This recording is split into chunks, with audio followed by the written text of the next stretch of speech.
Et c'est justement cette question du contrat de travail qui va nous intéresser ce matin dans le banc d'essai des programmes. Bonjour Frédéric Mettezo. Bonjour Marc Fauvel. Question toujours sensible que celle des CDD et des CDI. D'ailleurs, aucun candidat ne se risque à supprimer ces deux types de contrats.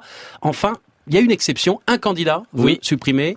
Philippe Poutou, invité d'Inter il y a quelques minutes, il veut le CDI pour tous et, dit-il, la fin du pseudo-statut d'auto-entrepreneur. Sinon, François Fillon constate que 9 embauches sur 10 se font aujourd'hui en CDD, mais il dénonce un marché du travail trop rigide.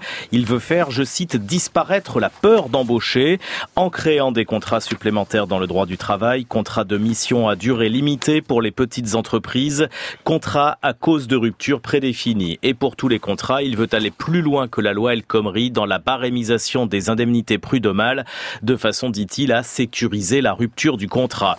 Emmanuel Macron ne souhaite pas non plus toucher au CDI en tant que tel, puisqu'il propose même une prime de 15 000 € sur 3 ans pour toute embauche à durée indéterminée d'un habitant de quartier prioritaire.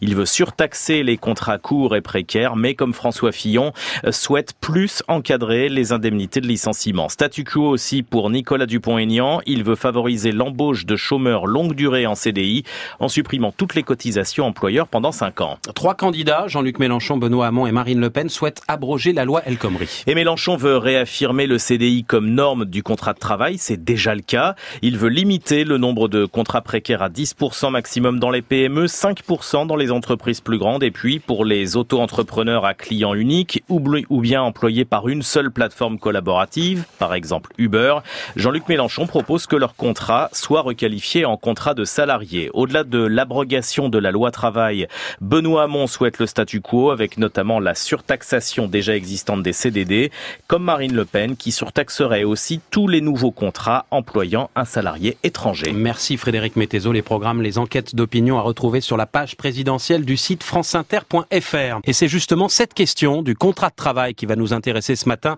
dans le banc d'essai des programmes. Bonjour Frédéric Mettezo. Bonjour Marc Fauvel. Question toujours sensible que celle des CDD et des CDI. D'ailleurs, aucun candidat ne se risque à supprimer ces deux types de contrats.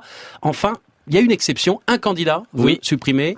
Philippe Poutou, invité d'Inter il y a quelques minutes, il veut le CDI pour tous et, dit-il, la fin du pseudo-statut d'auto-entrepreneur. Sinon, François Fillon constate que 9 embauches sur 10 se font aujourd'hui en CDD, mais il dénonce un marché du travail trop rigide.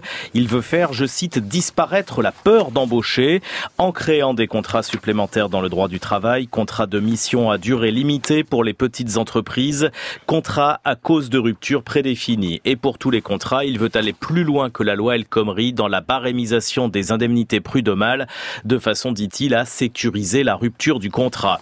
Emmanuel Macron ne souhaite pas non plus toucher au CDI en tant que tel, puisqu'il propose même une prime de 15 000 € sur 3 ans pour